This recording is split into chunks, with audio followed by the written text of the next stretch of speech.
Motherboard. The motherboard is the foundation of your PC, the central board that connects everything. It doesn't just sit there, it's the communication hub. The CPU, graphics card, RAM, and storage all use it to send data back and forth. Without it, the rest of your hardware wouldn't even know each other exists. Every motherboard determines what you can and can't install. It decides which CPU socket you can use, whether you need DDR4 or DDR5 memory, how many M.2 SSDs you can plug in, and what kind of ports your system will have.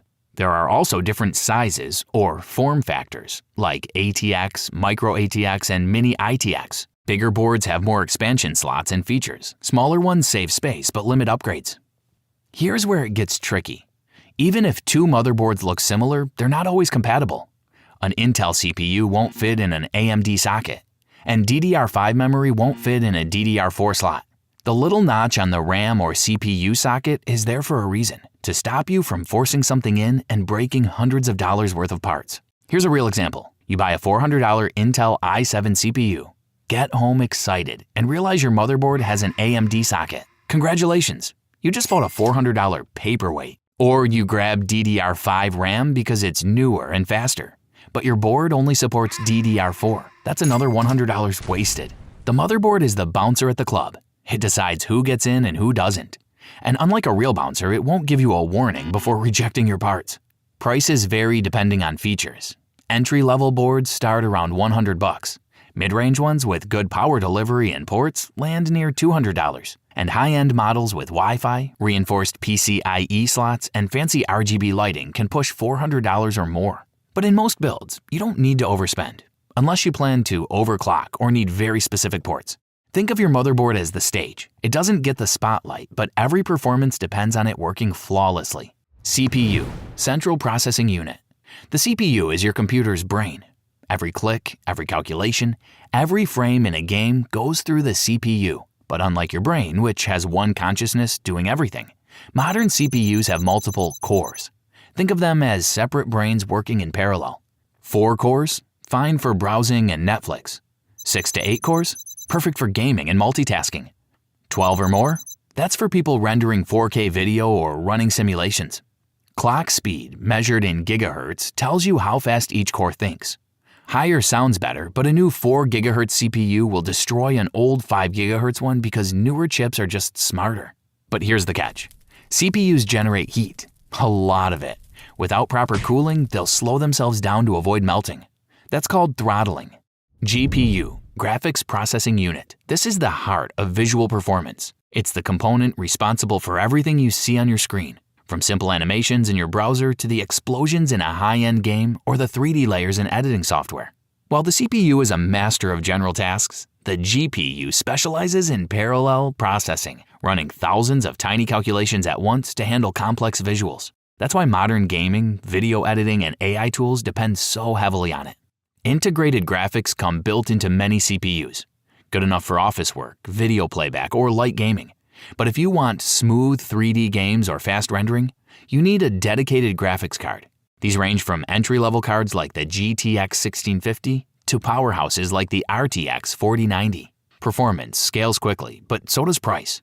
A $200 card handles 1080p gaming well. $500 gets you solid 1440p performance. $1,000 and above targets high-end 4K or professional workloads. Beyond gaming, GPUs also power AI, simulations, and crypto mining, back when that was a thing. But here's the mistake everyone makes: pairing a $1,200 GPU with a $150 CPU. Your GPU is ready to render 4K at 120 frames per second, but your CPU is choking trying to keep up. That's called a bottleneck, and it's like putting a Ferrari engine in a Honda Civic. The car can't handle it, and your money is wasted. Balance matters more than raw power. A $500 GPU with a $300 CPU will outperform a $1,000 GPU with a $150 CPU every single time. Storage, hard drive, and SSD, the part that actually keeps your files, programs, and operating system when the PC is turned off. The hard drive, or HDD, has been around for decades. It stores data magnetically on spinning disks called platters. They're cheap, reliable, and come in massive capacities. Perfect for backups, movies, or game libraries. The trade-off? They're slow. Booting Windows from an HDD feels like watching paint dry. You click something and wait. Then wait again. Hard drives usually spin at 5,400 or 7,200 RPM. The faster the spin, the quicker it reads and writes data. But even the fastest HDD can't compete with modern solid-state drives. No spinning disks, no moving parts, just pure speed. It's the single biggest upgrade you can make to an old computer, and it's not even close. There are a few types. SATA SSDs are the older, slower kind. Still fast, but limited by the same connection used for hard drives. Then there are NVMe SSDs. You'll also see different physical sizes. The 2.5-inch SATA SSD looks like a small hard drive, while the M.2 NVMe is a slim stick that slots right into your motherboard. Performance-wise, an M.2 NVMe can reach 7,000 megabytes per second read speeds, while a SATA SSD caps around 550 megabytes per second. Prices have dropped massively. A 1 terabyte SATA SSD costs around $40, while a 1 terabyte NVMe is about $60 to $80. The best setup? A combination. SSD for your operating system and most used apps, and HDD for big files or archives. Fast boots, big storage, no compromises. RAM. Random Access Memory. It's where your computer stores data it's using right now, so it doesn't have to constantly fetch it from the much slower storage drive. Think of it like desk space. The bigger your desk, the more projects you can have open at once without shuffling papers around. 8 gigabytes? That's a small desk, fine for email and YouTube. 16 gigabytes? Standard desk, handles gaming and most work. 32 gigabytes? Executive desk, video editing, heavy multitasking, no problem. 64 gigabytes or more? You're running a server or doing professional 3D work. Here's the thing, once your desk is big enough, adding more space doesn't help. A 64 gigabyte desk won't make Chrome load faster if you're only using 10 gigabytes. Speed also plays a role. RAM is measured in megahertz, like 3200 megahertz or 6000 megahertz. Faster RAM can improve performance, but only if your CPU and motherboard support it. AMD's Ryzen processors, for example, benefit more from higher memory speeds than Intel's. Right now, DDR4 is still the most common type, while DDR5 is the new standard for next-gen systems. DDR5 offers high bandwidth and lower voltage, but it's pricier and only supported by newer CPUs and boards. Price-wise, a 16GB DDR4 kit runs about $40 to $60, while DDR5 of the same size can range from $80 to $120. And remember, RAM has to be installed correctly. Most motherboards require you to use specific slots for dual-channel operation, which doubles memory bandwidth. Putting the sticks in the wrong slots means you're losing performance without realizing it. Mixing different speeds or brands of RAM is another mistake. It usually works, but everything runs at the speed of the slowest stick. It's like a classroom where the slowest reader sets the pace for the entire group. Everyone has to wait. Cooling fan. The unsung heroes that keep temperatures under control. The cooler, whether air or liquid, is what keeps your PC from cooking itself. Air coolers use a metal heat sink and fan to pull heat away. Proper airflow also matters. A case packed with RGB lights but poor ventilation will still overheat.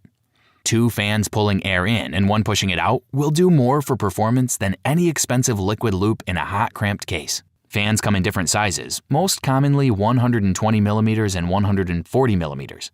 Bigger fans move more air with less noise, while smaller ones can spin faster but tend to get louder. Many modern cases include fans already, but adding more can drastically improve performance, especially for gaming rigs or systems in warm rooms. You can control fan speeds manually or through your motherboard's BIOS, setting profiles for quiet operation when idle and high performance under load. Noise, airflow direction, and dust filters all matter. A system that runs cool lasts longer and stays stable under pressure. And while RGB fans look flashy, just like RGB RAM, they don't actually make your PC faster. PSU, Power Supply Unit. This one often gets ignored, but it's one of the most important parts of your system. And if you cheap out here, you risk random shutdowns, or worse, frying expensive parts. And yes, that actually happens.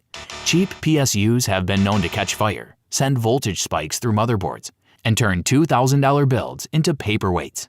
There are Reddit threads full of people who saved $30 on a no-name PSU and lost $1,500 in components. Don't be that person. Get an 80+ gold-rated unit from a reputable brand. It's not exciting, it's not flashy, but it's the difference between a PC that lasts 5 years and one that dies in 6 months. Power supplies are rated in watts, typically between 500 and 1,000 for most desktop builds. The exact number depends on your components. Higher-end CPUs and GPUs demand more power. Tools like online PSU calculators can help you estimate what you need. You'll also see efficiency ratings like 80 plus bronze, silver, gold, and platinum. These measure how much power is wasted as heat. Gold-rated PSUs hit the sweet spot for most people. Efficient, reliable, and affordable. Modular PSUs let you detach unused cables for a cleaner build, while non-modular ones have every cable permanently attached, which can make cable management messy. A good PSU might not boost performance directly, but it guarantees stable voltage and protects your investment. It's the silent hero of every system, doing its job quietly in the background so everything else can shine. Of course, all these parts need a home, and that's where the PC case comes in. Your case is more than a metal box. It's your cooling system's foundation. A good case has space for multiple fans, cable management routing, and dust filters. A bad case chokes your components and makes upgrades a nightmare. As for RGB lighting and tempered glass, that's personal preference and it won't make your PC faster. But if you want your setup to glow like a spaceship, go for it. Just don't sacrifice airflow for aesthetics. Sizes vary. Full towers fit large motherboards and extra fans. Mid towers are the most common balance of size and space. And small form factor cases squeeze everything into compact setups for minimalists. Good airflow is key. Cases with mesh fronts and space for intake and exhaust fans keep temperatures low. Glass-fronted designs might look clean, but without proper ventilation, they can trap heat fast.